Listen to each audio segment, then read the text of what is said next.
Hey there, have you ever walked away from a conversation feeling like you're losing grip on reality, wondering, did I really say that, or am I just overthinking?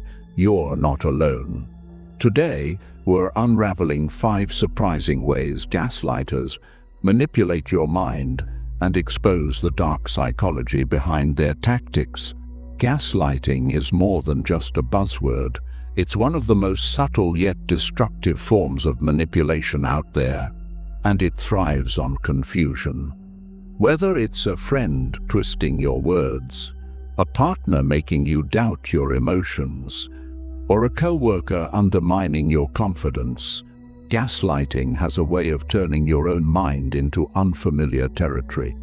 But here's the thing, no one deserves to live in that fog of self-doubt. Breaking free from a gaslighter's grip doesn't require a psychology degree or years of therapy. It starts with understanding their tactics and recognizing the subtle ways they try to take control of your thoughts. By the end of this video, you'll have the tools to spot their manipulation and protect your mental clarity, inspired by timeless Stoic wisdom. Before we begin, please subscribe and tap the notification bell so you never miss out on more ways to improve your emotional control. So, if you're ready to reclaim your power and see through the games, let's get started. Rewriting the narrative, the subtle art of making you forget. Think of a book you've read cover to cover, a story you know by heart. Now imagine someone sneaks in, tears out pages, rearranges chapters, and scribbles over crucial scenes. By the time you pick it up again, it's almost unrecognizable. But the thief swears it's always been this way. This is how a gaslighter rewrites your narrative, not with a pen but with persistent, calculated manipulation of your memory and reality. When gaslighters rewrite the past, it's not always loud or obvious. They don't scream, "You're wrong," instead. They plant subtle seeds of doubt. A conversation you are sure unfolded one way is reframed entirely. "That's not what I said," or worse, "You're remembering it all wrong." At first, these comments might seem trivial. After all, no one remembers everything perfectly, right? But over time, the constant denial of your reality erodes your confidence in your own memory. You find yourself questioning what you saw, heard, or even felt. The gaslighter's ultimate goal: to become the gatekeeper of your reality. This tactic works so effectively because memory is inherently fragile. Psychologists call it memory distortion, the brain's tendency to fill in gaps with suggestions or external influences.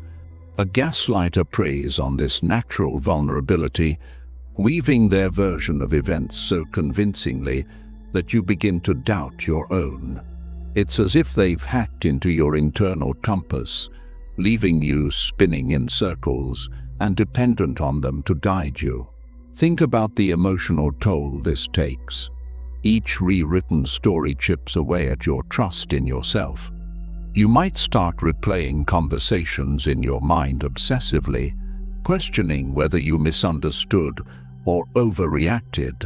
Maybe you even start apologizing for things you didn't do just to keep the peace. This is how gaslighting quietly dismantles your sense of self, brick by brick. So how do you fight back? It begins with anchoring yourself to the truth. Keep a journal, not just for events, but for feelings. Write down conversations, decisions, and key moments as they happen. Over time, this record becomes your lighthouse in the fog of manipulation. When doubts creep in, you'll have concrete evidence to ground yourself. But anchoring yourself isn't just about keeping records. It's also about reconnecting with your instincts. Marcus Aurelius, the Stoic emperor, taught that clarity comes from within. He said, "You have power over your mind, not outside events. Realize this, and you will find strength. Apply this wisdom. Trust the clarity that resides in your gut and intuition.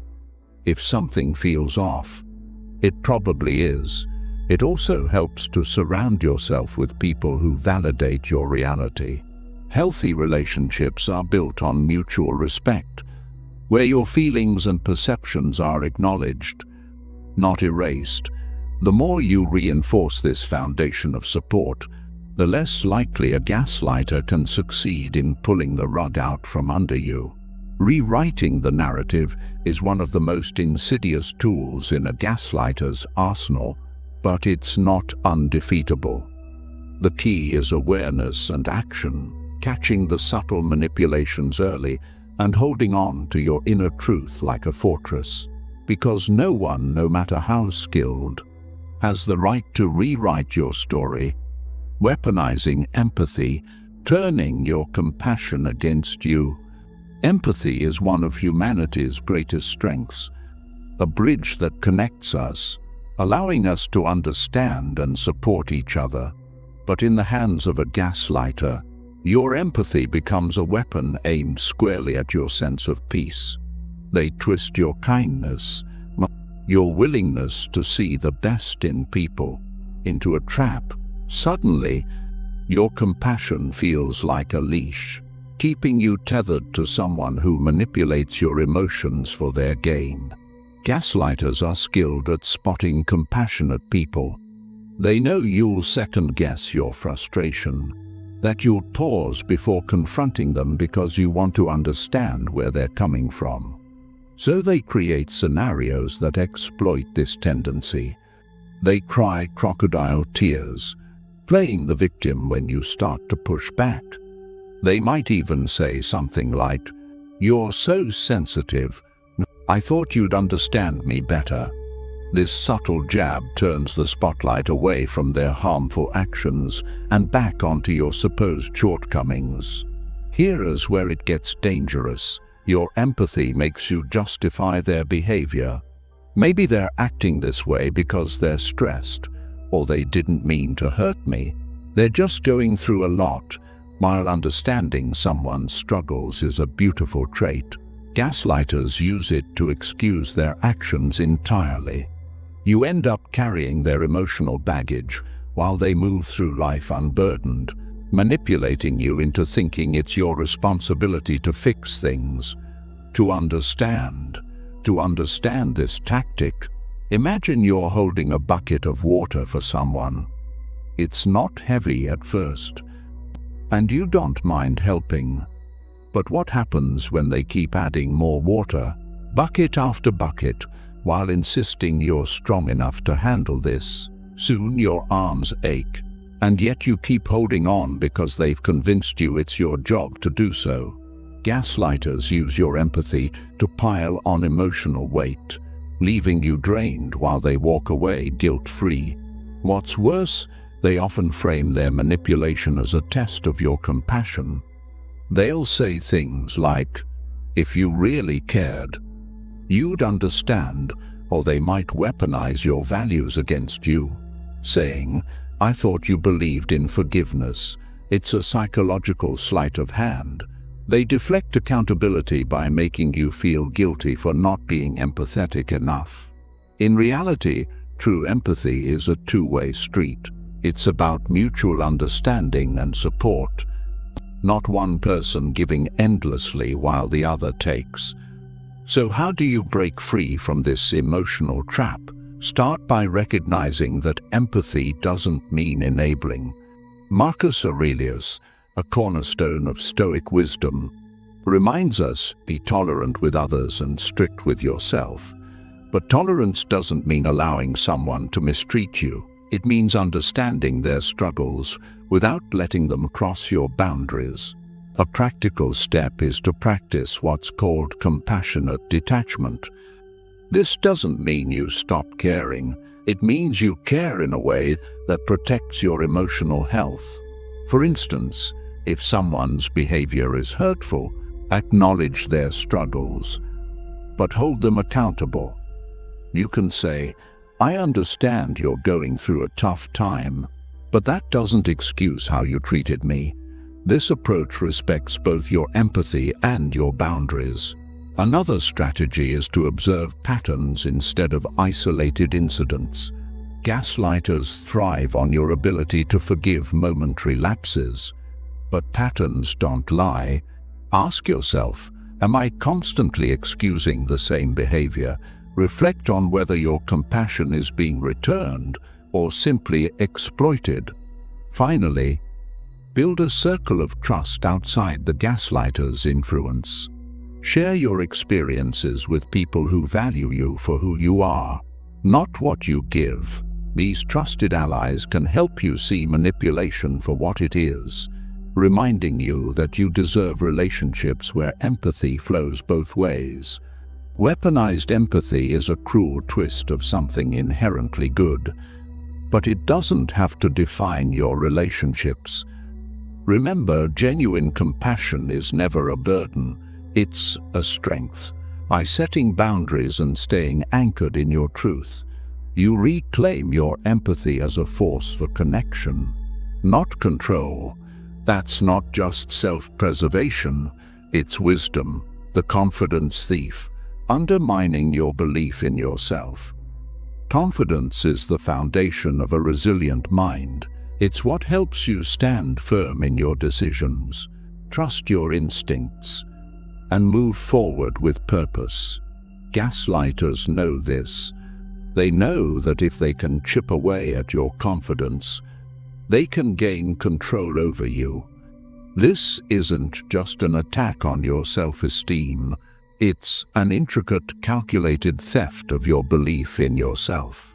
The way this tactic unfolds is chilling in its subtlety. It often starts small, with seemingly harmless comments. "Are you sure about that?" Or "You always get so emotional over little things." At first, you might shrug it off, but the repetition is deliberate. Over time, these remarks aren't just about individual moments. They become about you as a person. Suddenly, your decisions, your feelings, and even your identity are all under scrutiny. The real damage comes when their voice begins to replace your inner voice. You might find yourself second-guessing everything. Should you speak up in that meeting? Should you trust your instincts in an argument? Should you even try something new? The confidence thief has done its job when you're no longer sure of yourself without their validation, or worse, their permission. Why does this tactic work so well? Because confidence isn't just a feeling, it's a muscle that grows stronger with use. Every time you trust yourself and succeed, you reinforce your ability to handle life's challenges.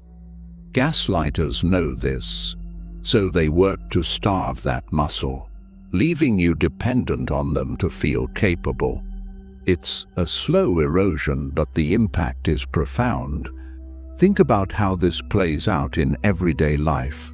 Maybe you're excited about a new project at work, but the gaslighter dismisses your ideas with a smirk and a comment like, "That's a little ambitious.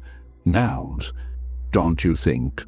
Or maybe you're thrilled about a personal achievement, but they manage to downplay it, saying, "Well, anyone could have done that." These remarks might seem insignificant, but over time, they accumulate like drops of water carving into stone. The ancient Stoics believed that confidence stems from knowing your worth, independent of others' opinions. Marcus Aurelius wrote, "If you are distressed by anything external, the pain is not due to the thing itself, but to your estimate of it." A gaslighter thrives on making you doubt your estimates, your judgments, your strengths, your worth. So how do you reclaim your confidence from their grasp? The first step is awareness. Start noticing the patterns. Pay attention to how often they question your abilities or diminish your achievements. Once you see it, you can stop internalizing it.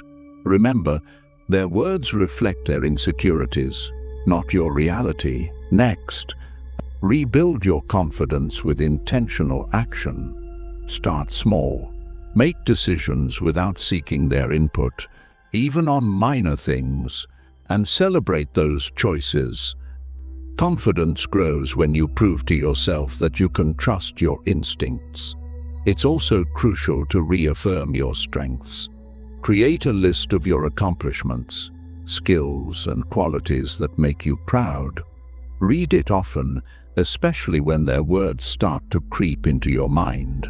Surround yourself with people who uplift and support you, those who see your worth without trying to diminish it. Finally, set firm boundaries. If the gaslighter tries to undermine you, call it out. Say, "I've thought this through, and I trust my decision." You don't owe them a further explanation. Confidence isn't about convincing others. It's about trusting yourself. The confidence thief is one of the gaslighter's most potent weapons. But like all theft, it only succeeds if you let them take what's yours. By recognizing their tactics and standing firm in your truth, you can rebuild and protect your belief in yourself. And when you do, their power over you crumbles. Confidence isn't just a gift, it's your shield. Wear it boldly, creating chaos, confusion as a control mechanism. Confusion isn't just a byproduct of manipulation, it's often the entire strategy.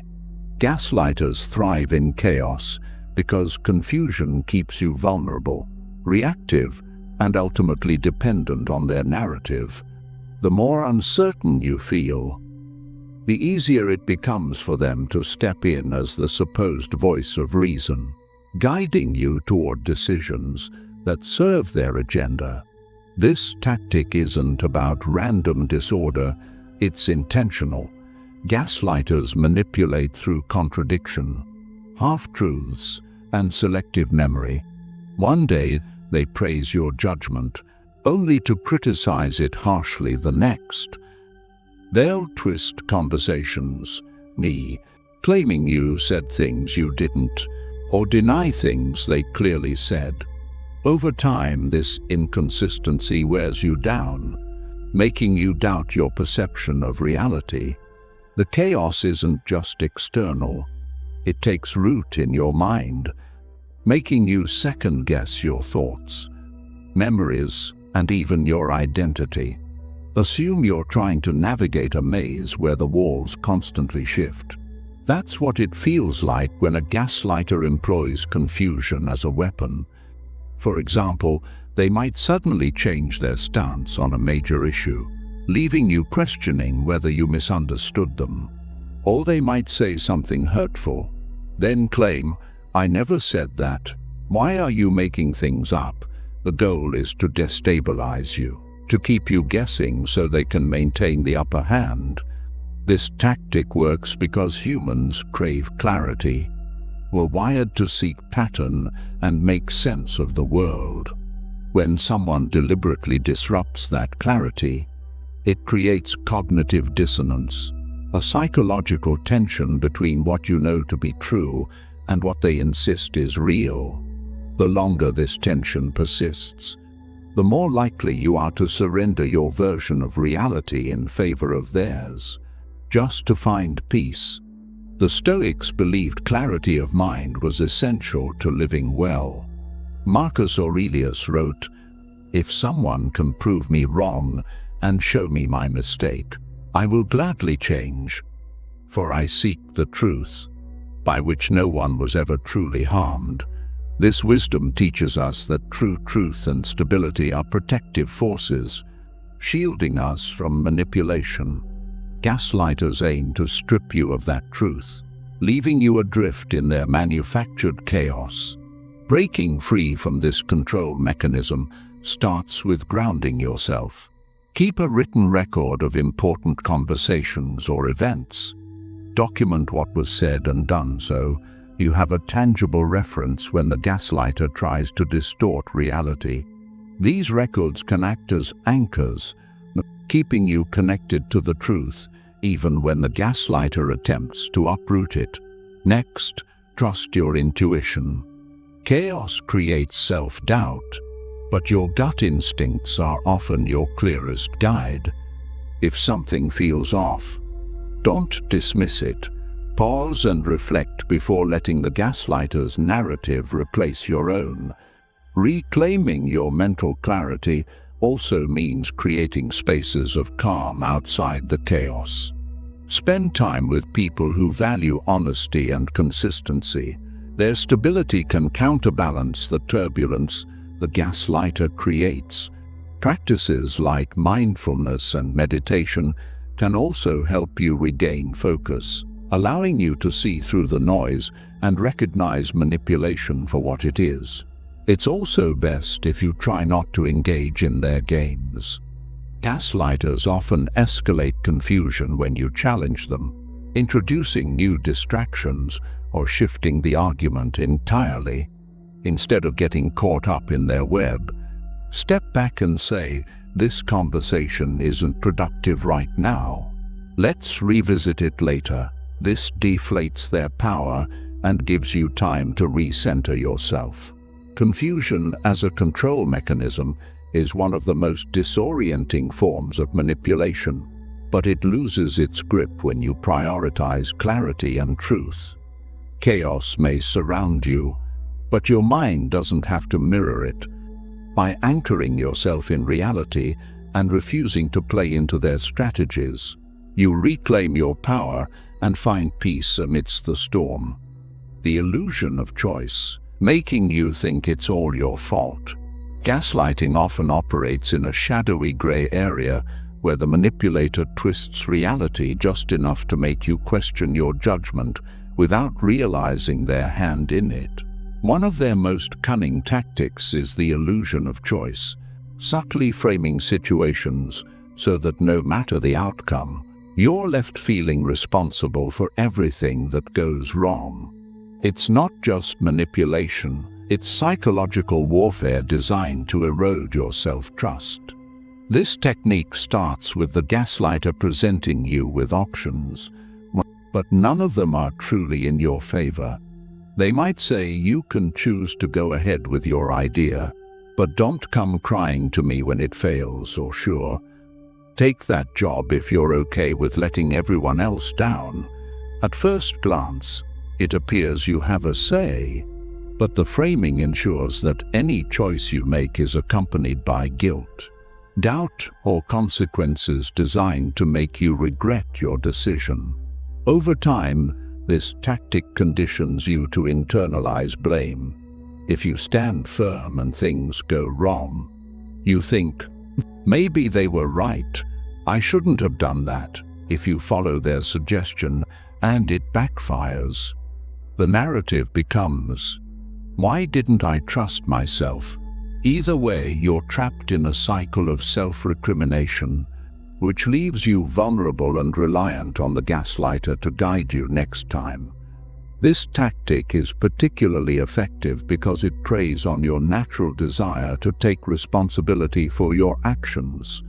Ownership of one's choices is a sign of emotional maturity, but the gaslighter weaponizes this virtue against you. They blur the line between accountability and blame, making you carry burdens that aren't yours to bear. Stoic philosophy offers a powerful antidote to this. Marcus Aurelius wrote, "You have power over your mind, not outside events. Realize this, and you will find strength." The illusion of choice is designed to distract you from this truth, making you believe external forces dictate your self-worth. But the reality is that while you can't control how others manipulate situations, you can control how you interpret and respond to them. To dismantle this illusion, start by reframing how you view choice. Not every decision is yours to own fully. Sometimes the circumstances or the people influencing you bear just as much responsibility. Ask yourself, did I make this decision based on my values and understanding, or was I pressured into it? This simple reflection can help separate genuine accountability from unfair blame. It's also essential to identify the patterns in how the gaslighter frames situations. Do they always set you up to fail or feel guilty? Once you recognize these patterns, you can anticipate their tactics and choose not to engage. For instance, when they say, "Go ahead, but don't blame me later," respond with clarity. "If I make this choice, I'll own the consequences." But not because you predicted failure. This shifts the power dynamic, asserting your agency without accepting their blame. It's also equally important to build a support system outside the gaslighter's sphere of influence. Trusted friends, mentors, or even a journal can help you process decisions objectively, free from the manipulator's skewed perspective. These external viewpoints can reaffirm your ability to make sound choices, even when the gaslighter tries to undermine them. The illusion of choice is a masterstroke of gaslighting because it turns your own sense of responsibility into a weapon against you. But by recognizing the tactic and reasserting control over your narrative, you can dismantle its power.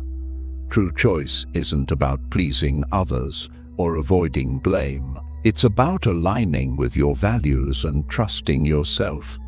That's the kind of freedom gaslighters fear most.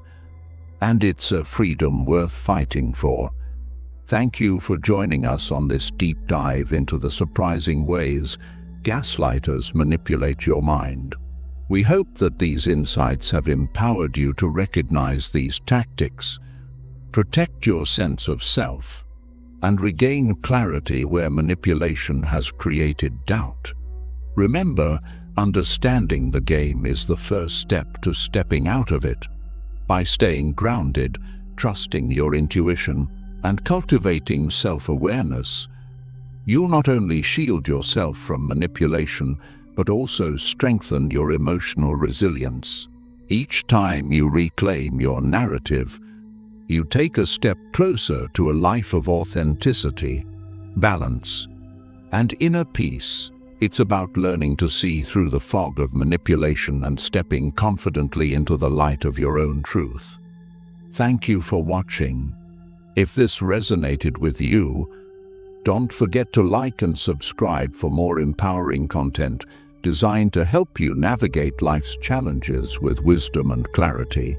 Stay aware, stay strong, and we'll see you in the next video. Epictetus, one of the greatest Stoic philosophers, once said, "It is not what happens to you, but how you react to it that matters." Imagine wielding this wisdom like a shield against the world's chaos, especially when dealing with a narcissist and difficult people. Whether it's a boss who loves to belittle, a family member who thrives on drama, or anyone who seems to drain your spirit dry, Stoicism holds the key. The Stoics had this secret weapon, not just for survival, but to stand tall and unshaken amidst the storm. This isn't about fighting fire with fire. It's about equipping yourself with mental armor, turning Stoic wisdom into a shield against the negativity narcissists love to spread. Today, we're not just covering old ground, we're applying ancient Stoic strategies to modern-day giants. This video is your guide to not just enduring, but thriving around narcissists, using Stoicism to navigate through the emotional minefields they plant. Imagine transforming their attempts to unsettle you into opportunities for your personal growth and peace. If you're ready to claim a life marked by serenity and strength, no matter the chaos around you, let's dive into these Stoic principles together. By understanding and applying these 4 key strategies, you will not only protect your peace, but also cultivate a resilience that no narcissist can penetrate. My one request is that you do not skip this video in any way. By choosing to be here, you've already set yourself apart from the crowd. You're not here by accident. You're here to make a change. Now let's make it happen. 1. Minimize the narcissist's role in your life. Shrinking the narcissist's space in your life isn't about ignoring them with the hopes they disappear. It's about reclaiming your energy and directing it towards what truly enriches you. Picture your mind as a garden. Would you rather water the weeds or the flowers? Every moment spent ruminating on their actions or words is a moment lost from nurturing your passions, your dreams, and your joy. Decide to water the flowers. This shift doesn't happen overnight, but with each conscious choice to focus on your growth rather than their drama, you're laying down a path towards a healthier, vibrant self. Creating boundaries isn't just a defensive act, it's a profound statement of self-respect. Think of it as setting the rules in a game where you're both the player and the referee. You determine what's allowed in your space and what's not. If the narcissist tries to cross these lines, calmly but firmly remind them of your boundaries. This isn't about confrontation, but about honoring your well-being. Sometimes this might mean stepping away from situations that drain you or saying no more often. It's not selfish, it's necessary. This process teaches you and those around you that your peace isn't up for negotiation. Consider this: every snide remark, every manipulative tactic from a narcissist is like a pebble in your shoe. Annoying, absolutely, but you have the choice to keep walking with the discomfort or to stop and shake it out. By consciously choosing to minimize their impact, you're not ignoring the problem, you're approaching it with tactical precision. Seneca once said, "We suffer more often in imagination than in reality." This reminds us that the distress we feel from dealing with a narcissist can be amplified by our fears and expectations. Recognizing this, we can choose to focus on what is within our control, our reactions, and our emotional well-being. As you journey through this, remember the strength lies not in the loudness of your actions, but the steadiness of your resolve. Letting go of the need to control or change the narcissist frees up so much space in your life for what truly matters. It's about investing in relationships that uplift you, activities that fulfill you, and personal growth that empowers you.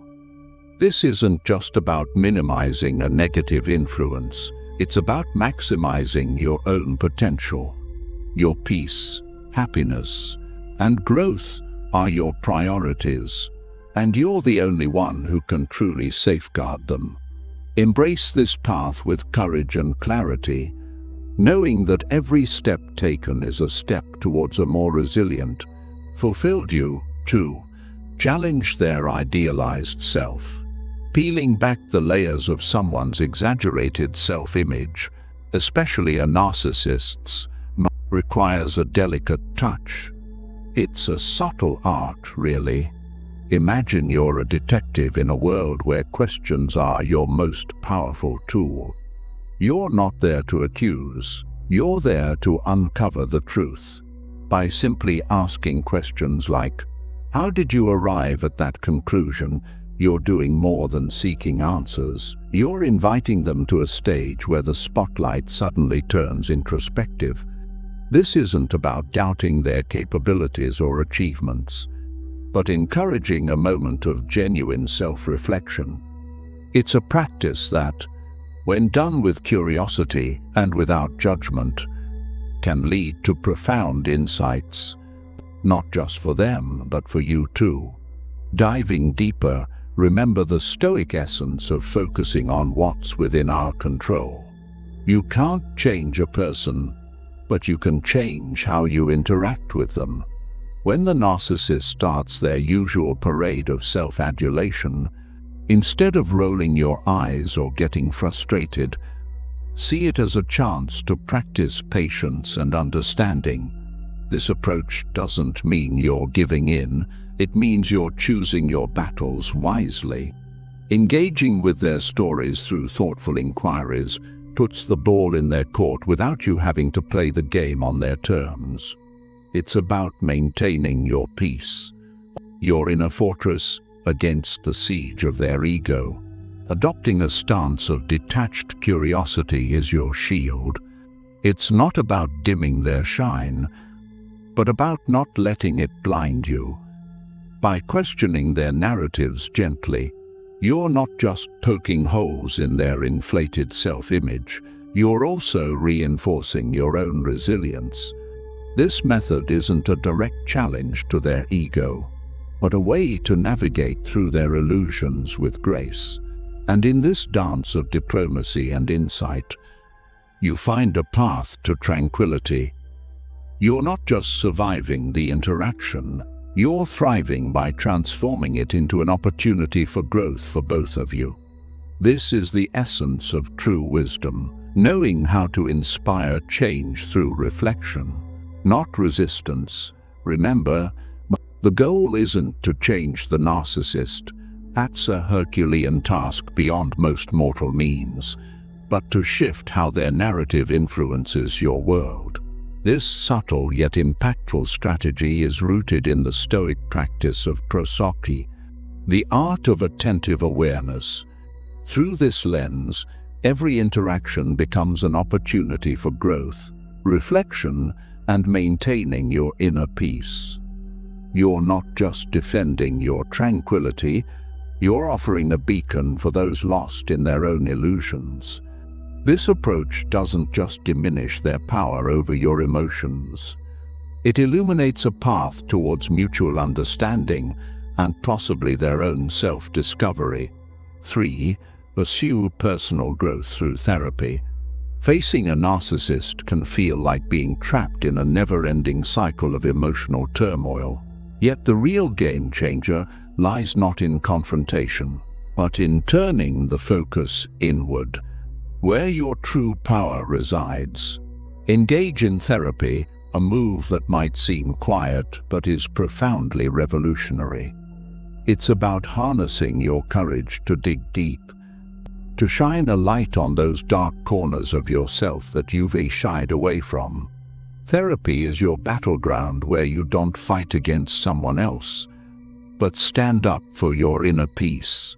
It's where you learn that the quest for external validation is a mirage in the desert of self-doubt. Harnessing the courage to embark on therapy is like unlocking a hidden door to personal growth.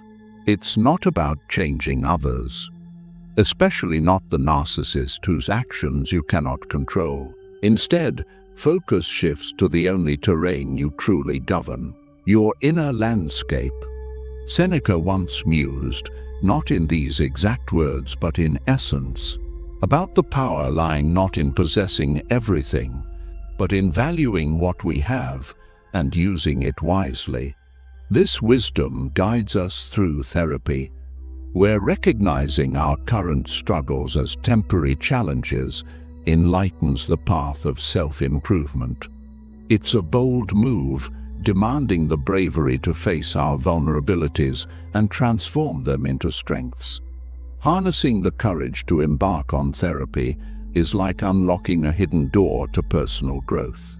It's not about changing others, especially not the narcissist whose actions you cannot control. Instead, focus shifts to the only terrain you truly govern, your inner landscape. Seneca once mused, not in these exact words but in essence, about the power lying not in possessing everything, but in valuing what we have and using it wisely. This wisdom guides us through therapy, where recognizing our current struggles as temporary challenges enlightens the path of self-improvement. It's a bold move, demanding the bravery to face our vulnerabilities and transform them into strengths. It's a process of unlearning the beliefs that chained us to toxic cycles and rediscovering autonomy. Here, we craft our narrative, not as a tale told by someone else, but as our own story, defined by our values, passions, and joy. It's about building a fortress of self-worth that no external force can penetrate, a testament to our resilience and the transformative power of self-reflection. Embarking on this path of therapy and self-discovery, we declare our independence from the narratives imposed upon us. We become architects of our fate, shaping a life that resonates with our deepest truths. This journey is filled with hope, a beacon that guides us back to our authentic selves, vibrant and undimmed by the trials we've faced. Through the lens of therapy, we embrace the Stoic principle that our greatest freedom lies within, the freedom to choose our response, to cultivate inner peace, and to live a life that echoes our truest selves. This path is a bold affirmation of our capacity to heal, grow, and thrive, regardless of the challenges that lie ahead. If you have learned anything of value so far, leave a thumbs up to show your support. Now let's discuss the next strategy. 4. Protect your mental space by controlling your reactions. Guarding your mental space against a narcissist's chaos is like mastering the art of calm in a storm. They thrive on triggering a reaction. Seeing you lose control gives them a sense of power. But here's your secret weapon. Choose how you respond. Marcus Aurelius once said, "Choose not to be harmed, and you won't feel harmed." Don't feel harmed and you haven't been. Embody this as you face the onslaught, choosing your response, preserving your peace. Picture this for a moment. They're throwing their best curveballs, provocations, manipulations, the full 9 yards. But here you are, standing firm, not swayed by the storm. It's like watching waves crash against a cliff. You acknowledge their presence, but they don't get to erode your peace. This is the essence of controlling your reactions. It's not about bottling up your feelings or pretending they don't exist. It's about recognizing those emotions, giving yourself a moment to step back, and deciding not to give them the satisfaction of seeing you ruffled. Imagine being the calm eye of a hurricane, unshaken while everything whirls chaotically around you. That's the strength of controlling your reactions. This strategy is akin to being a chess master in a world that doesn't stop spinning. When a narcissist tries to checkmate you with drama, you pivot, choosing your moves with precision. It's about breathing space into that moment between action and reaction. You find your strength not in the immediate clapback, but in the silent pause that says, "I see you, but I don't play by your rules." This pause is your fortress, your moment of clarity. It's where you decide that your peace is too precious to be disturbed by someone else's chaos. So, how do you make this your reality? Practice mindfulness and a dash of stubbornness. Embrace the Stoic exercise of reflection, not just as a task, but as a ritual. Let it be your daily rebellion against the noise. By choosing to respond with calmness and detachment, you're not just protecting your mental space, you're elevating it. You're proving that the only person who controls your inner world is you. And that's not just powerful, it's liberating. Stepping into our power means recognizing that the chaos outside cannot shake the calm within. Today, we've navigated through tactics that not only help you understand the narcissist's playbook, but also arm you with the resilience to counteract their efforts to disrupt your peace. Like a tree standing firm in the storm, your roots are deep in self-awareness and strength. unmovable by the winds of manipulation. Your journey towards maintaining tranquility amidst turmoil is not just about surviving, it's about thriving.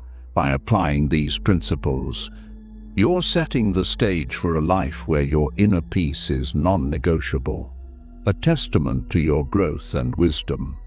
As we reflect on our journey today, remember to carry these lessons forward, to apply them in your daily lives. If this message struck a chord with you, hit that like button. Share this video with someone in your crew who might be navigating similar challenges. And comment below with "My peace is not up for negotiation" to affirm your commitment to steering your own ship. Your engagement helps us reach more individuals in search of clarity and strength. Subscribe for more content that doesn't just scratch the surface, but dives deep into the essence of personal empowerment. Also, explore the playlists on your screen for more insights on standing tall and unshaken in the face of adversity. Remember, the journey to self-mastery is ongoing, but every step forward is a step toward a more resilient and peaceful you. Have you ever stood in a room full of people, smiling on the outside, while a single comment pierced through your dignity like a quiet blade? Maybe it was a joke at your expense, a public correction meant to sting, or a look that said more than words ever could. In that moment, you felt small and alone. But you're not, and you're not weak for feeling it either. The Stoics, those calm, unshakable souls wrapped not in togas, but in deep understanding, faced the same trials. Because no matter the century, people will sometimes choose to humiliate others, not by accident, but by design. Why, that's what we're exploring today. 6 reasons why someone might try to tear you down in front of others, and how Stoic philosophy helps you rise above it without losing your center. No shouting matches, no revenge fantasies, just clear insight, quiet strength, and the power to walk through fire without being burned.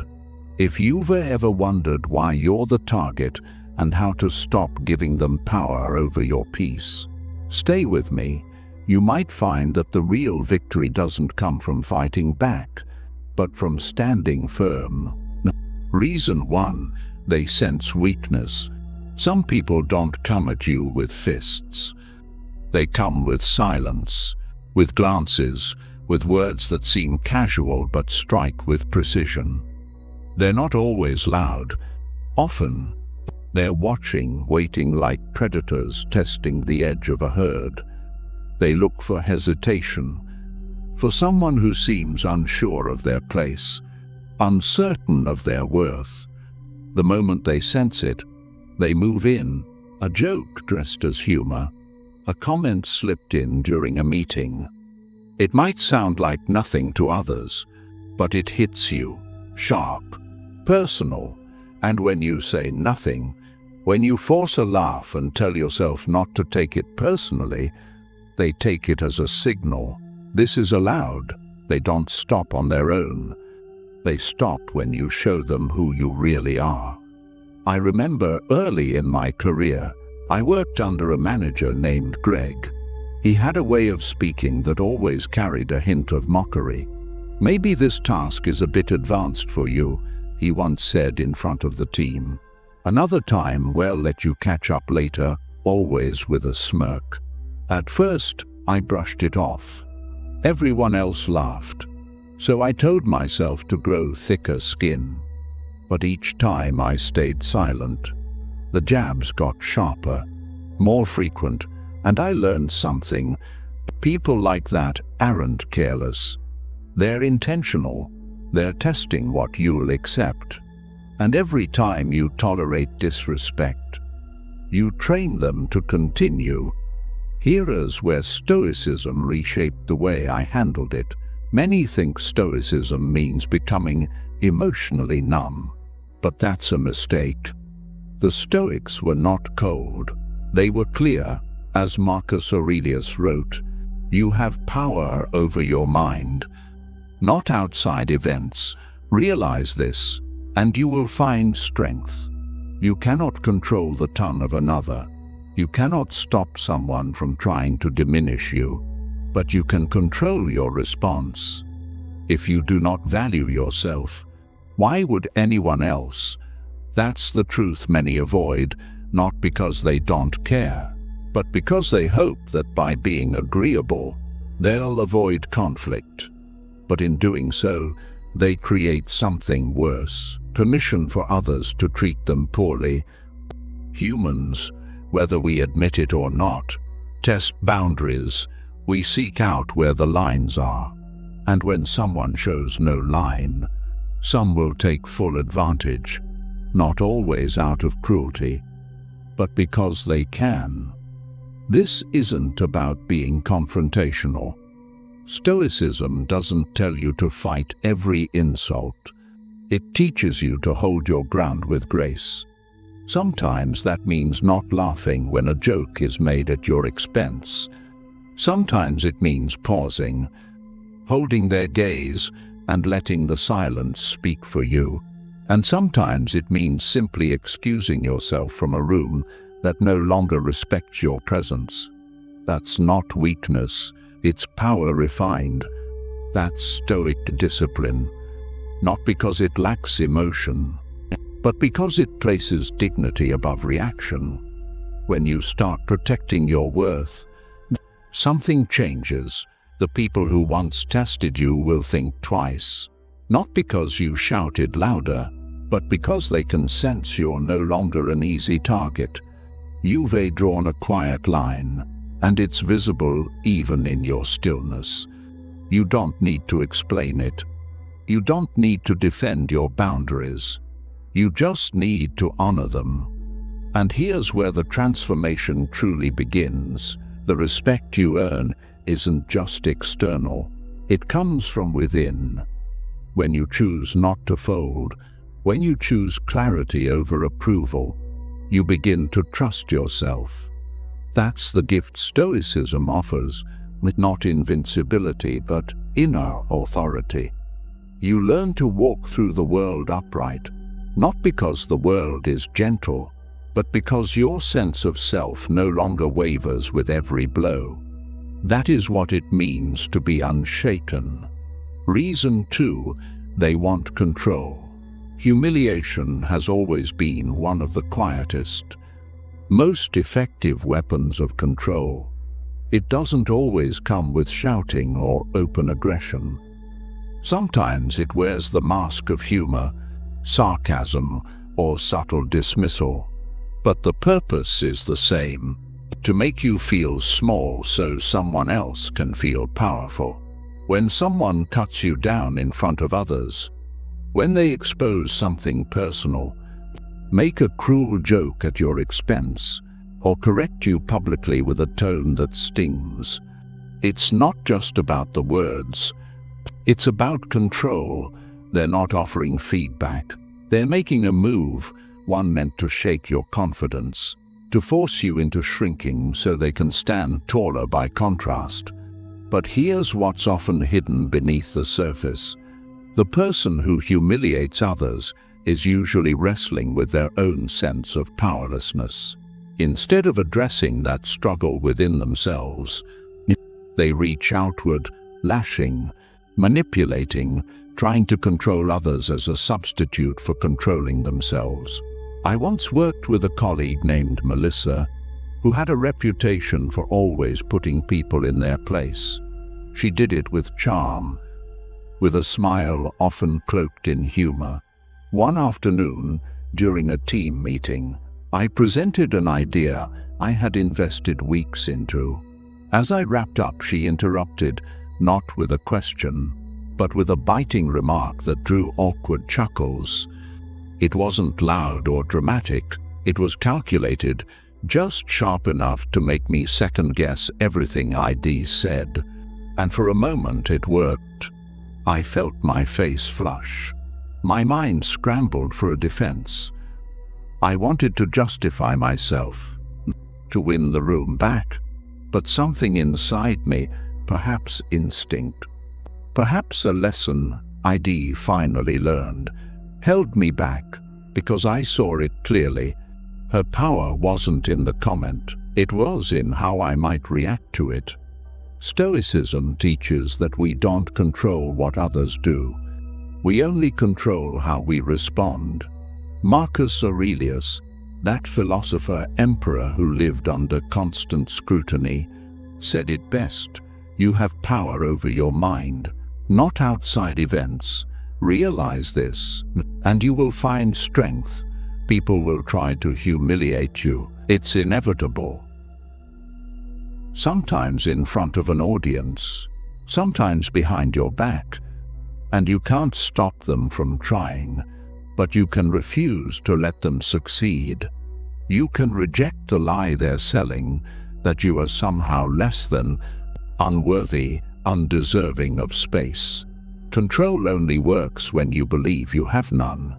Humiliation only stings when you've handed someone else the authority to define your worth. But when you reclaim that, when you stop dancing to their tune, stop playing their game, their grip dissolves. A person grounded in self-respect can't be easily shaken. They don't need to shout or clap back. They simply don't waver. And that unsettles those who rely on fear and shame to feel strong. If you take one truth from this, let it be this: humiliation is only effective if you believe you deserve it. You don't, and you never did. Those who use shame as a weapon are revealing something about themselves. But how you respond, that reveals who you are. And when you choose stillness over panic, self-mastery over reactivity, you send a message without saying a word. You're not here to be controlled. You're not someone who flinches at every blow. You are someone who walks with quiet authority because you've stopped seeking approval from people who need to tear others down to feel whole. That's the heart of Stoicism. It doesn't promise a world free of insult. It gives you the clarity to walk through that world untouched. Not because you don't feel, but because you've learned not to carry what was never yours to begin with. Reason 3, they envy you. This may be the hardest truth to face, but it's also one of the most freeing. Sometimes people humiliate you not because you're lacking, but because you reflect something they've lost. Your confidence, your character, your calm presence. These aren't flaws, they're reminders. And for some, reminders hurt more than insults. When you walk with integrity, when you stay grounded in values they abandoned long ago, you don't just stand out, you unsettle your strength. Even when quietly expressed, it becomes a mirror they'd rather not look into. And instead of rising to meet what they see, they choose the easier path. They try to dim your light. Psychologists call this malicious envy, a corrosive form of envy that doesn't admire or aspire, but seeks to harm. It often triggers what's known as schadenfreude, a bitter satisfaction at seeing someone stumble. Not because they see you as weak, but precisely because they know you are not. I remember a colleague named Jordan, polished, charismatic, but always quick with a jab whenever someone else succeeded. It wasn't random, it was calculated. And over time it became clear, the more secure and composed someone appeared, the more he tried to tear them down, not to correct them, but to quiet the discomfort their presence stirred in him. Seneca, the Roman Stoic, saw this clearly when he wrote, "It is not the man who has too little, but the man who craves more that is poor." A person can have every external success and yet live in spiritual poverty. And when the soul is starved, it lashes out, not at what's wrong, but at what's whole. This is why Stoicism is so powerful. It doesn't ask you to retaliate. It invites you to understand. You stop wondering what's wrong with you. You stop carrying their bitterness like it's your shame, and instead you recognize the truth. Their attempt to humiliate you says more about their pain than your worth.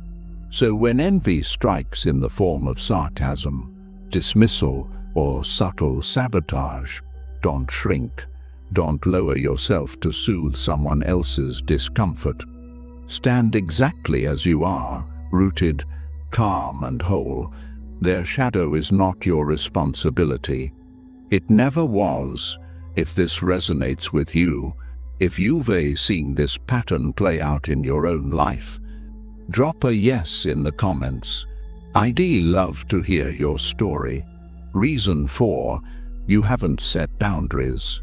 If you don't clearly define what is acceptable and what is not, someone else will do it for you, and usually to your disadvantage. People by nature test limits. Sometimes it's deliberate, sometimes it's unconscious. A joke here, a subtle dismissal there, and if you say nothing, if you brush it off to avoid making things awkward, the message you send is clear. This is allowed. The truth is, disrespect rarely arrives loudly. It slips in quietly, gains ground gradually, and one day you find yourself in a space where your time isn't valued, your voice isn't heard, and your worth is quietly questioned. You wonder how it got this far, but if you're honest, it began the moment you failed to say enough. This is why Epictetus warned, if you want to improve, be content to be thought foolish and stupid. Because setting boundaries often comes at a social cost. People may misunderstand you. They may call you difficult, arrogant, unkind, especially those who benefited from your silence. But if you want peace, you must be willing to forego approval. You cannot hold both. Stoicism teaches us that peace is not the absence of conflict. It is the presence of principle. It is knowing where you stand and refusing to move, even if it means standing alone. Take the example of Maya Torres, a young journalist early in her career, working at a major news outlet. She was told repeatedly that her voice wasn't right. Her appearance wasn't TV ready, that she'd need to change who she was to succeed. The pressure to conform was immense, but Maya didn't bend.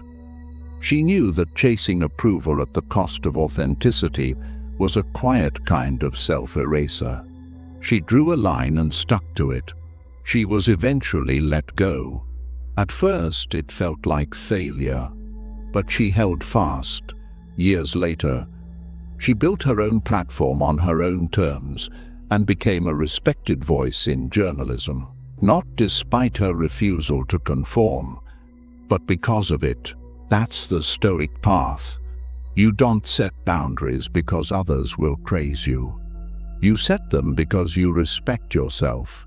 And when you do, when you calmly hold the line, people either learn to honor it or they leave. Either way, you win. This isn't easy. It means being misjudged by people who only understand relationships built on silence and self-sacrifice. But true dignity often walks hand in hand with solitude, not the kind that weakens, but the kind that strengthens. And when your life is built on self-respect, the right people stay and the wrong ones drift away. Reason 5, they seek an audience. Humiliation, like performance, craves a stage and most often a crowd. It rarely unfolds in private. Why? Because without spectators, the one attempting to humiliate holds no power. Their words echo back at them, weightless, but with a crowd, their cruelty gains momentum. It becomes a spectacle, and they, for a moment, feel important. You've likely seen this play out in a boardroom. When a manager publicly cuts down a colleague, not to correct but to assert dominance. In school, when a group targets the quietest student, not because they did anything wrong, but because they stood alone. The choice of target has little to do with weakness and everything to do with isolation.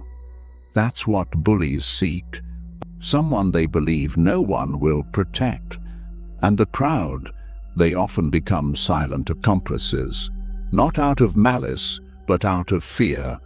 Social psychology calls it de-individuation, a state where people, submerged in a group, abandon their individual judgment. They laugh when they don't mean to, stay quiet when they should speak, because deep down they fear becoming the next target. The one leading the humiliation understands this. They weaponize the silence, the laughter. They turn shame into a performance and your discomfort into applause. But here's the Stoic truth. What looks like dominance is often just desperation. A person who needs an audience to feel powerful is already showing you their weakness. Because true strength never needs a spotlight. Look at Marcus Aurelius, emperor of Rome, commanding armies and empires, surrounded by men who bowed to his every word. And yet he remained humble, restrained. He didn't humiliate others to affirm his power. In fact, he warned against the value of crowd approval. The opinion of 10,000 men is of no value, he wrote, if none of them know anything about the subject.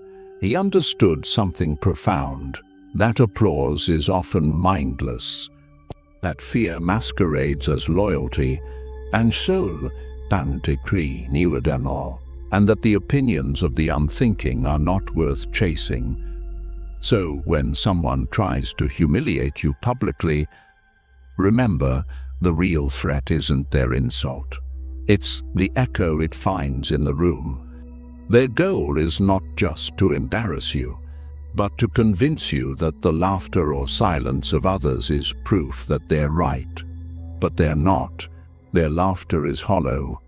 Their silence is fear. And you owe neither your explanation nor your self-worth. Stoicism doesn't teach us to silence the crowd.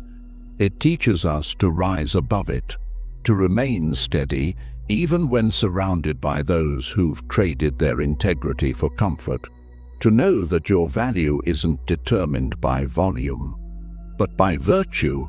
You don't need their applause. You don't need the approval of those who cheer for whoever shouts the loudest. What you need, what you've always had, is your own steady mind, your own quiet strength, and the courage to remain whole in a world that rewards the cruel. That is the Stoic path.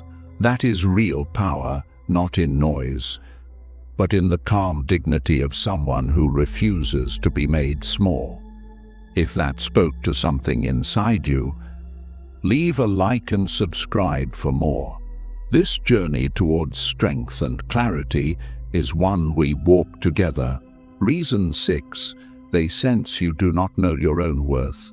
This is the most invisible wound, the kind many carry in silence. Being humiliated before you've discovered your own value leaves a mark, not because the words were true, but because they found no resistance. It often happens early, when your sense of self is still forming, or during moments of doubt when your footing in the world feels unsure. And those who humiliate, they seem to sense this, not through wisdom, but through instinct, not because you are weak, but because you haven't yet realized you're not. The weakness they exploit isn't about strength or intelligence. It's the absence of identity, of someone who hasn't yet stood firm in who they are. Because when you do know your worth, when it's etched into your bones, no one can take it from you. Not because they won't try, but because they'll fail. The insult won't land, The smirk won't sting. The joke won't echo inside.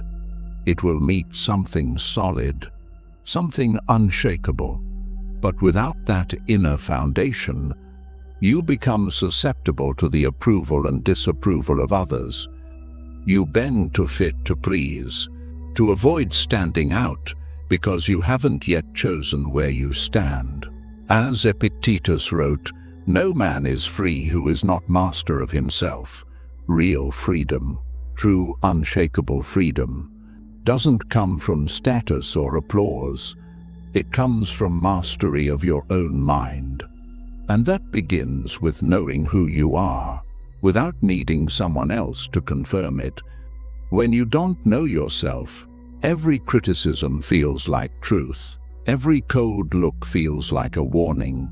But when you do, when your worth no longer depends on recognition, you become untouchable in the most powerful way. Not because you've stopped caring, but because you've stopped depending. Think of Elena Hayes, a figure often overshadowed by louder names in history. As a child, she was mocked relentlessly by those closest to her. Her mother called her plain. Her extended family made sure she felt invisible. She lost her parents before she was 15 and was raised in a home where shame came easier than love. She could have disappeared into that narrative, could have spent a life playing small. But Elena didn't. Slowly, deliberately, she built herself through learning, service, and reflection. She shaped a life of purpose rooted in conviction. Later, as a public figure, she was mocked for her voice, her looks, her activism.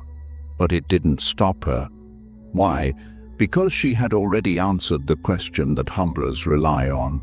You not asking, "Who am I and what am I worth?" That's the essence of Stoicism. You don't become unshakable by silencing every critic. You do it by deciding they don't get a say in who you are. This work is not easy. It takes time, solitude, honesty. It takes the courage to ask hard questions and the strength to walk away from voices, internal and external, that don't honor your truth. But once you do, once you know your worth, something remarkable happens. The people who once tried to humiliate you fall silent. Their words lose weight.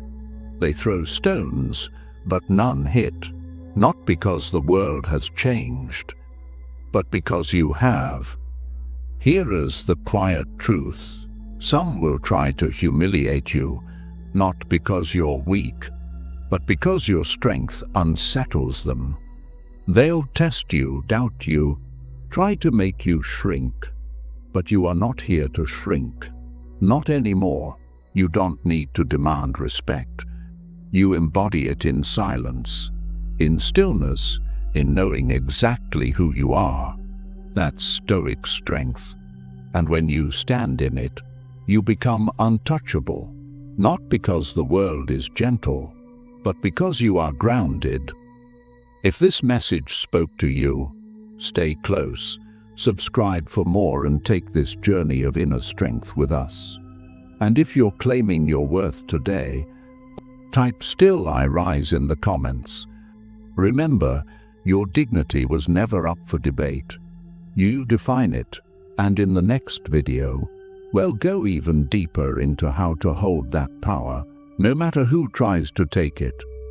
Trust is truly the foundation of any relationship, whether it's with friends, romantic partners, or family members. When it comes to assessing the people around us, there's no need for a complex, in-depth study. Paying attention to someone's words and actions is crucial to understand who they really are. In this video, I'll explore 9 types of people who might be risky to trust if you decide to do so. If you notice suspicious behaviors in someone, it's time to raise a yellow flag of caution. It might not be wise to consider this person a true friend or a lifelong partner. And here, when I talk about not respecting, I'm not suggesting insulting or mistreating anyone. That goes against Stoic teachings of understanding and respect. What I mean is recognizing when it's appropriate to distance yourself from people whose questionable behaviors could negatively impact your well-being. It's not about creating conflicts or being rude, but about protecting your peace and your life from negative influences. Identifying these patterns and knowing when to step back is a valuable skill for maintaining a more peaceful and healthy life. In the next segment, we'll delve deeper into this issue. The first type of people are those who are naturally inclined toward criticizing others. Have you noticed how some people seem to have a kind of flaw radar, always ready to point out the shortcomings of others? This attitude actually reveals a lot about the critic themselves, and not so much about those being criticized. After all, by choosing to focus on others' negatives, they end up exposing their own insecurities and limitations. It's interesting to observe how these critics often don't focus on their own lives. Instead of engaging in productive activities or taking care of themselves, they lose themselves in a sea of gossip and mean-spirited comments. And here's a heads up: if someone talks about others to you, there's a good chance they do the same about you when you're not around. It's a matter of behavioral pattern. And speaking of patterns, these people generally aren't those immersed in significant responsibilities or engaged in personal projects. In fact, they often reveal, through these negative attitudes, a life lacking much purpose or personal satisfaction. They are individuals who, instead of building something positive for themselves, cling to the negatives in others' lives. Therefore, it's essential to be selective about who we share our stories, dreams, and plans with. People who thrive on criticism and gossip are not the safest companions for our secrets and aspirations. They might use your confidences as currency in their next gossip sessions. So here is a recommendation: maintain a healthy distance from individuals like this. When encountering people who delight in speaking ill of others, remember that such behavior might be a reflection of their own dissatisfactions and limitations, and you surely don't need that in your life. Cultivate relationships based on respect, positivity, and mutual support. After all, life is much richer when surrounded by people who lift us up, not those who drag us down. The second intriguing type of person is the one who seems to be friends with everyone. I'm talking about the individual who's always wearing a smile, spreading good vibes, offering to help anytime. These people are often seen as the life of the party, popular and extremely outgoing. But here's a tip: be cautious about placing your trust in them. Why this caution? Well, often individuals who strive to please everyone may be more focused on maintaining their own image and popularity than on cultivating genuine relationships. For them, you might just be another face in the crowd, part of a game where the goal is to collect as much attention and approval as possible. Such people tend to constantly seek attention and companionship, but on a superficial level. They live in a world of illusions, where the quantity of friendships seems more valuable than their quality. In this scenario, relationships can be as fleeting as they are numerous. In other words, someone who seems like your best friend today might replace you without a second thought tomorrow. So here is a recommendation: when dealing with extremely outgoing and popular people, maintain a certain degree of caution. Of course, not everyone is like this. But in a world where appearances often speak louder, it's wise to protect your heart and your confidences. Value those who show genuine interest in you as a person, and not just as another contact in their extensive social network. In the end, true friendship is measured by quality, not quantity. The third type of person we now come to is one that requires special attention: the manipulator. This is an important alert for preserving healthy relationships and protecting our emotional well-being. Manipulators are masters at putting their interests above all, often resorting to tactics such as lies, psychological games, and emotional exploitation to achieve their goals. They act so subtly that it's often hard to notice their intentions right away.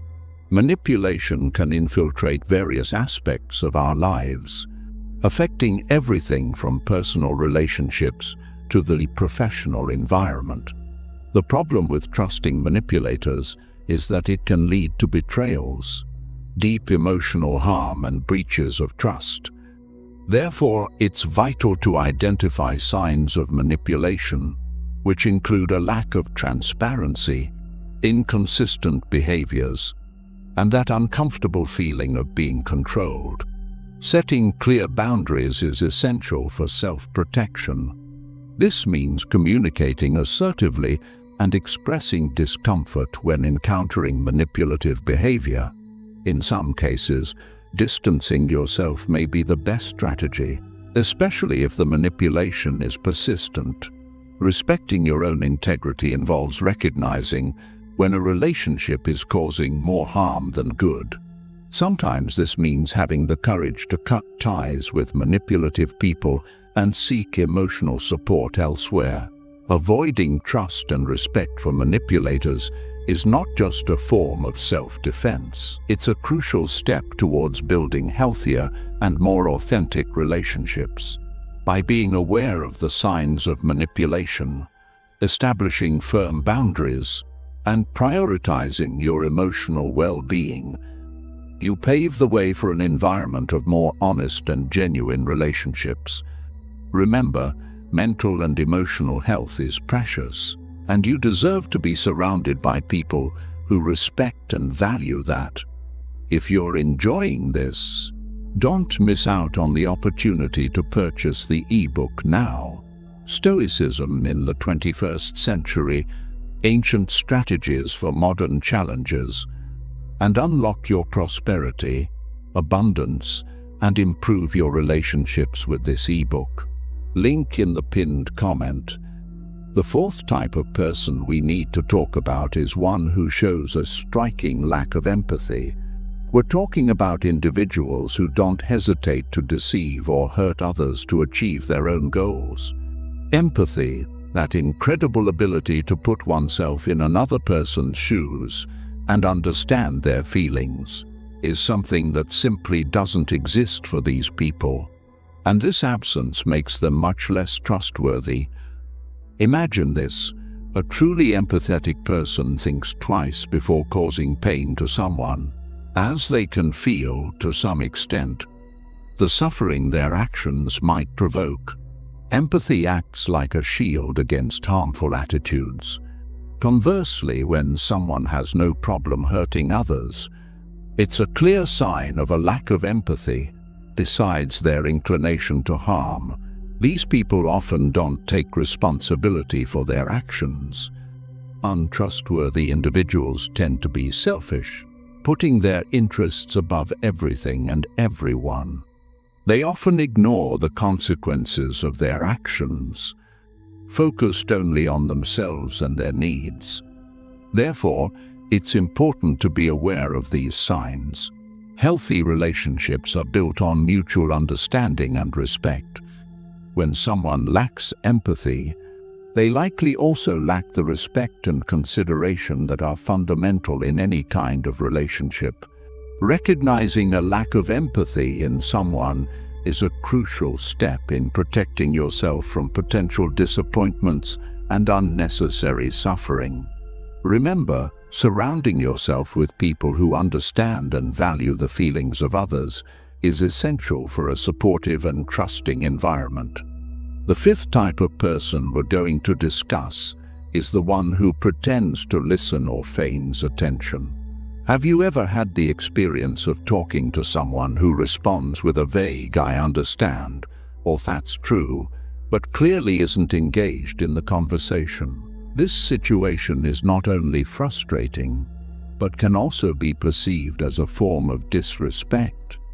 The scenario worsens when this seemingly attentive person actually gets distracted by their phone or gives automatic responses, showing a clear lack of interest in what's being said.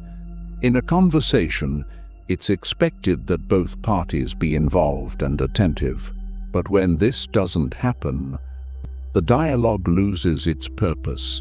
At these times, it's important to remember that you don't need to force yourself to maintain a conversation with someone who clearly isn't interested in what you have to say.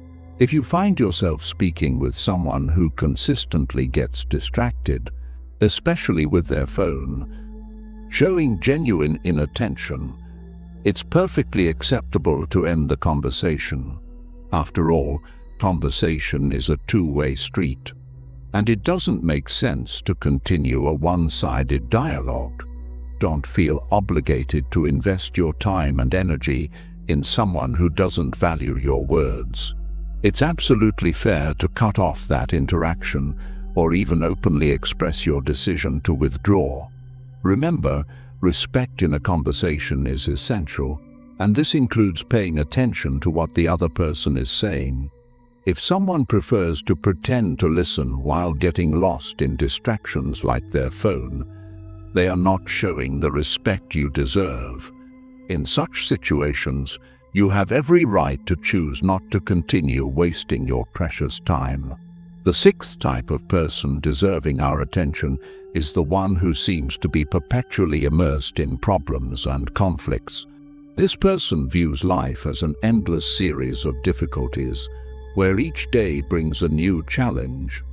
You've likely encountered someone like this, never satisfied, always complaining, but without taking any action to change their situation. This person might seem to be in a constant streak of bad luck, but don't be mistaken.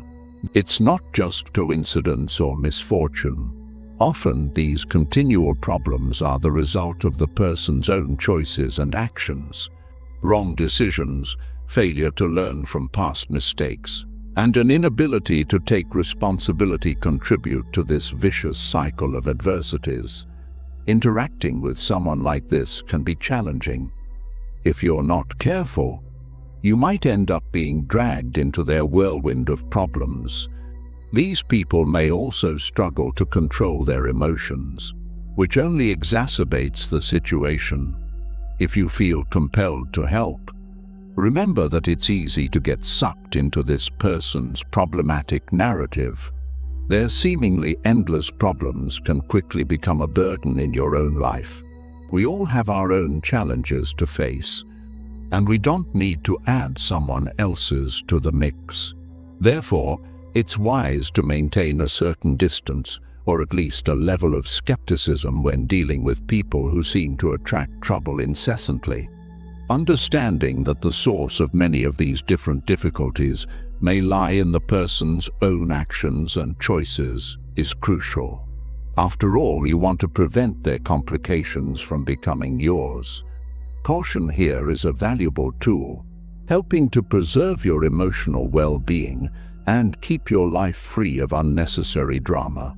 The seventh type of person we're going to discuss today is quite peculiar.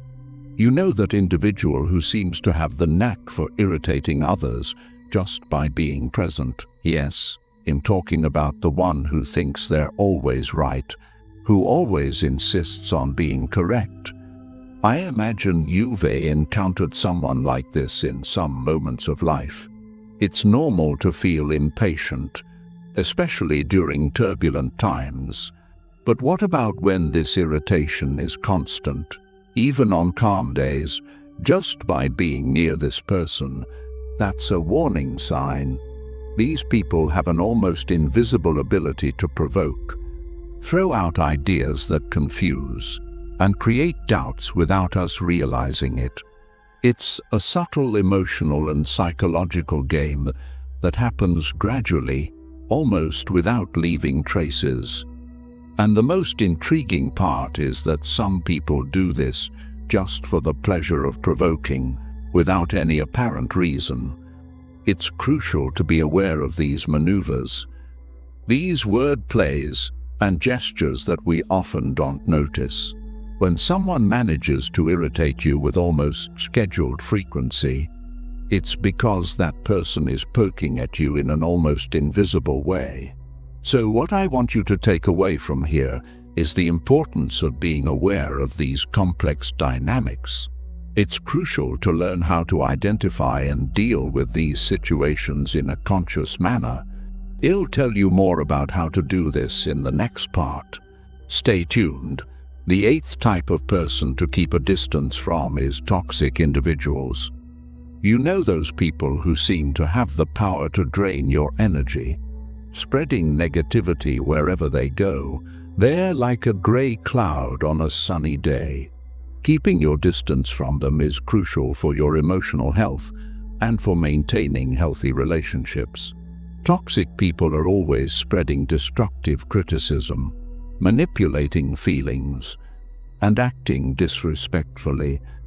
Their presence can create a heavy atmosphere, sapping your happiness and affecting your productivity. And the worst part, this negativity is like a virus, spreading quickly and contaminating those around. The key to dealing with toxic people is to recognize the signs. They often feed your insecurities and doubts, damaging your self-esteem. Respecting yourself means setting clear boundaries, being assertive in communication, and expressing discomfort in the face of this harmful behavior. And if the negativity continues despite these efforts, distancing yourself becomes essential to protect your mental health. Dealing with toxic people is a true art of emotional self-defense. Identifying these destructive patterns, setting boundaries, and focusing on building positive relationships are fundamental steps to create a healthier and more enriching environment for yourself. The 9th type of person it's better to keep at a safe distance is the infamous fair weather friend. You know, the person who seems super nice to you, but behind your back spreads rumors and gossips. Well, they're out there, and it's good to be vigilant. It's not uncommon to suddenly start hearing rumors about yourself, and then realize these friends aren't so friendly after all. These people have an incredible ability to change their attitude quickly.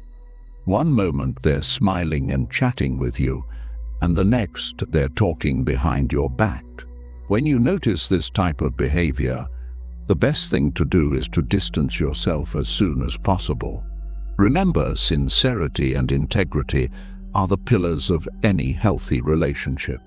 Staying close to people who wear masks and are two-faced can be extremely harmful to you. Therefore, protecting your peace and well-being should always come first. When you notice this duplicity, distancing yourself is the most correct decision. Staying away from these people can prevent many problems and headaches in the future. If we forgot to mention any other type of person, leave it in the comments, or if you've dealt with any type of person we mentioned in the video, share your story in the comments. I hope this message has been helpful. If you liked the video, I would be grateful if you left a like, as it helps us a lot. Also, if you haven't subscribed to the channel yet, take this opportunity to do so now, as this channel will be of great help to you. It's very important and doesn't cost anything. Thank you for your attention. We've left a special video for you, so watch it now and enhance your personal knowledge about Stoicism. From the gripping saga of Star Wars to the ancient wisdom of Stoic philosophy, The tale of Anakin Skywalker's downfall is a stark reminder of the perils of emotional attachment. Imagine loving someone so deeply that you'd risk everything, even your very soul, to prevent losing them. This was the story of Anakin Skywalker, who turned to the dark side in a desperate attempt to save his beloved Padme. But what happens when our deepest fears become reality?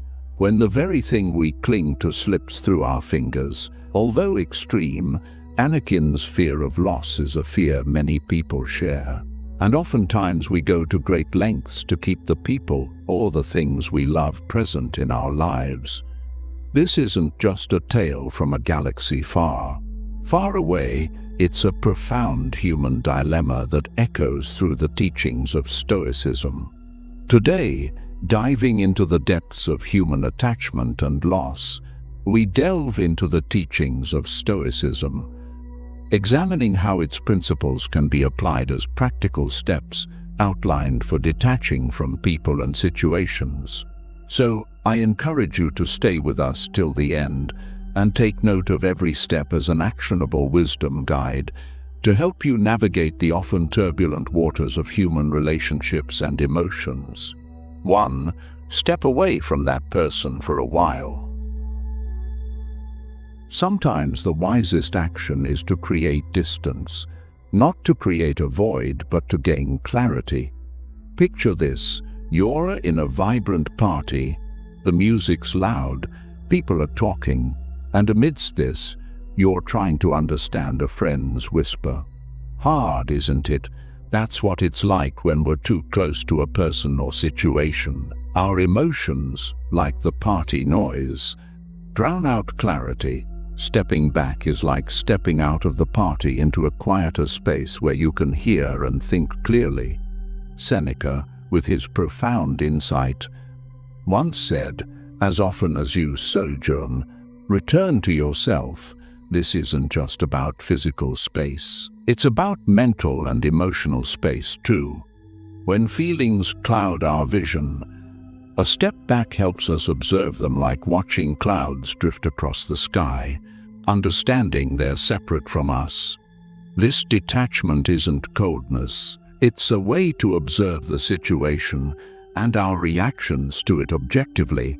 It's about seeing the chessboard, not just the chess piece you're holding. To apply this today, you don't need a villa in the countryside like the ancient Stoics. It can be as simple as turning off your phone for an hour, taking a walk, or just sitting quietly in a room. The goal is to find a space where your thoughts aren't drowned out by the constant buzz of life. It's in these quiet moments that we find the strength to make decisions not based on immediate emotions, but on reasoned thought and inner wisdom. This step back is your power move, your space to breathe and see beyond the fog of the immediate. Step 2. Consider the rationality of distancing yourself. Choosing to distance yourself from someone isn't a decision made in haste. It's a thoughtful process echoing the rationality and virtue Stoicism values. Picture your life as a journey on a boat. The people in your life are like the winds and currents. Some help you sail smoothly, while others might lead you into choppy waters. Here is where you, as the captain, need to decide which winds to harness and which storms to avoid. This decision is not about avoidance. It's about steering your life in a direction that aligns with your values and well-being. Epictetus, a Stoic who transformed his life from slavery to wisdom, often stressed the importance of choosing associations that align with our inner freedom. His life teaches us a valuable lesson. Not all who wander into our lives bring light. Some cast shadows that can dim our own shine. Reflect on your relationships as if they were mirrors. What do they reflect back to you? Joy, growth, and understanding, or doubt, discomfort, and dismay? Choosing to distance is not an act of abandonment, It's a deliberate choice towards self-preservation and moral integrity. Stoicism isn't about cold logic, it's about warm wisdom. It asks us to consider, does this person add to my life like a harmonious melody, or disrupt it like a discordant note? As you ponder this, remember the words of Epictetus. We are not disturbed by what happens to us, but by our thoughts about what happens. It's not just about the person, but your perception of their impact on your life. Are they a chapter in your story that encourages your growth, or a footnote that distracts from your journey? Ultimately, the decision to distance yourself is about creating a life story that you're proud to narrate. It's about being true to yourself, your values, and your journey. Stoicism teaches us to embrace relationships that enrich our narrative and gently let go of those that don't. It's about crafting a life where every person and experience is a deliberate, thoughtful addition to the tapestry of your existence. Step 3. Have a chat with someone you can rely on. When the world feels like a jigsaw puzzle and you're struggling to fit the pieces together, it's time to reach out. Stoicism, while it champions inner strength, also values the power of connection. Talking to someone with trust is like finding an anchor in choppy seas. It's not about offloading our problems, but about gaining clarity and perspective. Think of it as having a co-navigator in the journey of life. Someone who helps you map out the terrain when your own compass feels a bit off. Seneca, with his deep understanding of human nature, recognized the power of shared wisdom. He compared a friend to a mirror, reflecting back not just our image but our innermost truths. This reflection isn't just about seeing ourselves clearly, it's about understanding our path. When you open up to someone, you're not just sharing words, you're inviting them into your inner world, offering a glimpse of your thoughts and emotions. This sharing creates a space of mutual understanding and support where insights are exchanged, not just sympathies. Choose your confidant wisely, someone who embodies the values you aspire towards. This person becomes your sounding board, helping you navigate through your thoughts and feelings. They don't have to fix your problems. Sometimes just having them listen is enough. Their presence is a reminder that you're not alone on this journey.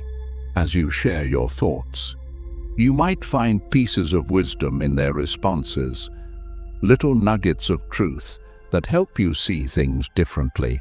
Stoicism teaches us that life's challenges are best met with a calm mind and a supportive community. Your chosen confidant is part of this community, a testament to the idea that strength often comes from togetherness. Remember, detaching from a person or situation doesn't mean detaching from all human connections. In fact, it's these very connections that provide the strength and perspective needed to navigate life's complex tapestry. Your conversations with this trusted individual are more than just chats. They are bridges to understanding, pathways to clarity, and anchors in the ever-changing seas of life. Step 4. Establish limits for your feelings. Mastering our emotional landscape is like being the captain of a ship sailing through a storm. The waves are our feelings, powerful and sometimes overwhelming. Stoicism doesn't teach us to avoid these waves, but to navigate them with skill and wisdom. It's about knowing when to let the waves carry us and when to steer our ship firmly.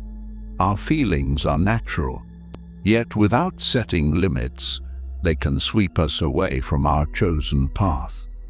The trick is to experience these waves without letting them capsize our boat. Epictetus, with his profound understanding of the human soul, reminds us that we are not troubled by things, but by the view which we take of them. This perspective is key to establishing emotional boundaries. It's like having a gatekeeper in our minds, one who acknowledges every visitor, that is, our feelings, but doesn't let every one of them take over the house, which is our inner peace. For instance, when anger knocks, we recognize it, understand its cause, but don't let it sit at our table and dictate our actions. It's about having a conversation with our emotions, understanding their place, and gently guiding them to where they don't overshadow our reason. Practically speaking, setting limits could mean giving yourself a time limit to feel a certain way. Say, for the next hour, I'll allow myself to feel upset about this, and then I'll focus on solutions. It's not about denying feelings, but managing their influence. It's a balancing act, like a tightrope walker who acknowledges the height, but focuses on the rope. By doing this, we honor our feelings without becoming their slaves. We feel, we understand, and then we gently guide ourselves back to a place of balance and rationality. This process isn't about suppression, it's about moderation, like adding just the right amount of sugar to your tea, enough to taste, but not so much that it overwhelms. Step 5. Thoughtfully consider the potential consequences of distancing yourself. When you stand at the crossroads of detachment, take a moment to look down each path. Stoicism isn't about impulsive decisions. It's about thoughtful consideration. Imagine each road as a possible future, each turn a different outcome. What lies down the path of distancing? Will it bring peace, growth, and a stronger sense of self?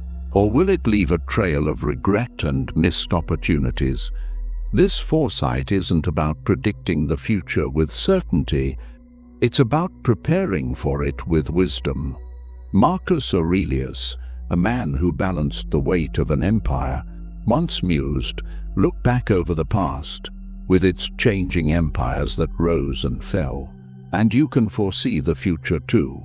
His words echo the Stoic practice of reflecting on past experiences to inform future decisions. Think about times you've distanced yourself before. What were the outcomes? Did the space bring clarity and peace, or did it lead to isolation and regret? Use these reflections as a guide, a way to learn from the past to navigate the future. Finally, consider the impact of your decision on others. Stoicism teaches us to balance our needs with the greater good. In detaching, are you fostering your growth and contributing positively to the lives of others? Or are you potentially causing harm or misunderstanding? This step isn't just about self-interest. It's about harmonizing your well-being with the world around you. It's like being mindful of your footsteps in a garden, ensuring they nurture growth rather than trample the flowers. Detachment in the Stoic sense is an act of wisdom, a carefully weighed decision that considers not only the self, but the interconnected web of relationships in which we all exist. Step 6. Give yourself a break from social media. Picture your mind as a serene lake. Now imagine social media as raindrops constantly disturbing its calm surface. These droplets are the endless updates, notifications, and comparisons that infiltrate our peace. Stoicism, a philosophy that thrived long before the digital age, still offers timeless wisdom for managing such disturbances. Seneca, who mused on life's brevity, would likely see social media as one of modern life's many unnecessary distractions. He once wisely noted, "Life is long if you know how to use it." This step of detachment, then, is about reclaiming our time and attention, about choosing where to focus our precious energy. In the world of social media, Our attention is the commodity everyone wants. By stepping back, we're not just avoiding a digital deluge, we're giving our minds the space to breathe, to think, to be. It's akin to closing the curtains on a bustling street outside your window. The noise, the hustle, the constant movement, it's all still there. But for a moment, it's not your concern. You're in your quiet room with space to reflect, to understand, to grow. This break from social media isn't an act of escape, but an exercise in self-care. It's about discerning what enriches us and what drains us. As you take this break, observe the change in your mental landscape. Do you feel calmer, more present, more aware of your own thoughts and feelings? This awareness is the heart of Stoicism, understanding what we can control and letting go of what we cannot. It's about recognizing that while we cannot stop the rain, we can choose to step under a shelter and enjoy the sound of the droplets without getting drenched. Taking a break from social media in today's world might feel like stepping off a fast-moving train. It's quiet still, but in this stillness lies clarity. As you embark on this social media hiatus, remember Seneca's words and use this time wisely. Read a book, take a walk, write in a journal, engage in activities that nourish your soul, not just pass the time. This break is your time to reconnect with yourself. It's your moment to remember who you are in the quiet away from the crowd.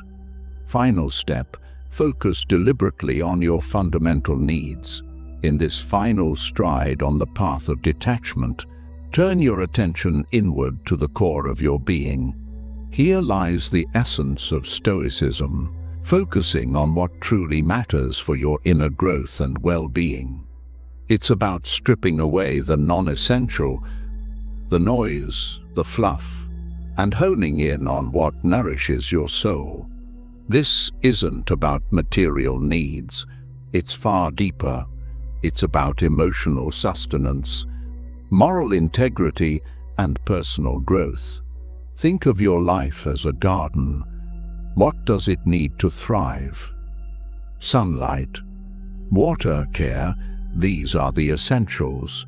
Similarly, identify what is essential for your emotional and spiritual growth and focus on nurturing these aspects. Epictetus, born into hardship, understood the importance of focusing on what truly matters. His teachings highlight the power of discernment, separating the wheat from the chaff in our lives. Wealth consists not in having great possessions, but in having few wants. Apply this wisdom to your emotional landscape. It's about knowing what you need to feel fulfilled, stable, and at peace. It's recognizing that sometimes less is more in a world of endless choices and distractions. It's about finding contentment in simplicity and depth. Practically, this means taking time to reflect on what brings you genuine happiness and peace. Is it quiet time alone? Meaningful conversations with friends? Engaging in a hobby? Identify these core needs and make them a priority. It's like packing for a journey. Bring only what is essential. What adds value to your journey? This deliberate focus helps in detaching from the unnecessary, from people and situations that don't align with your fundamental needs. By centering your life around these needs, you create a foundation of stability and contentment. This isn't a one-time task, but an ongoing process, a constant return to what truly matters. As you journey through life, keep revisiting your fundamental needs, adjusting and realigning as you grow and evolve. This focus is your compass, guiding you through life's complexities with clarity and purpose. It's about living intentionally, not just existing, and in this intentional living, you find the essence of Stoicism, a life lived with purpose, wisdom, and inner peace.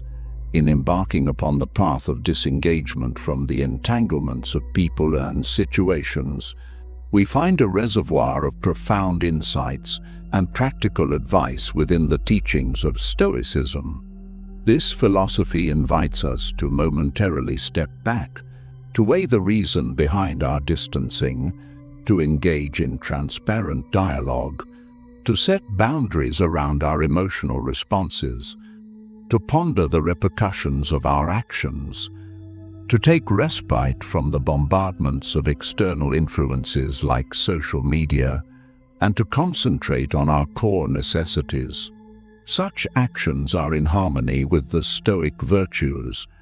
Stoicism, with its enduring sagacity, enlightens us that detachment is not akin to emotional numbness. Rather, it is the attainment of a serene and resilient inner state. As we meander through the intricacies of human connections and the trials of existence, the tenets of Stoicism shine as a lighthouse of inspiration, steering us towards a life enriched with virtue, wisdom, and emotional fortitude. We welcome your thoughts in the comments. Which step resonates with you? Or which one are you inclined to try? If you found value in this video, we encourage you to express your appreciation by liking it. Don't forget to subscribe if you haven't yet. Share with those you hold dear, and ring the notification bell to be among the first to savor our freshly baked Stoic wisdom videos.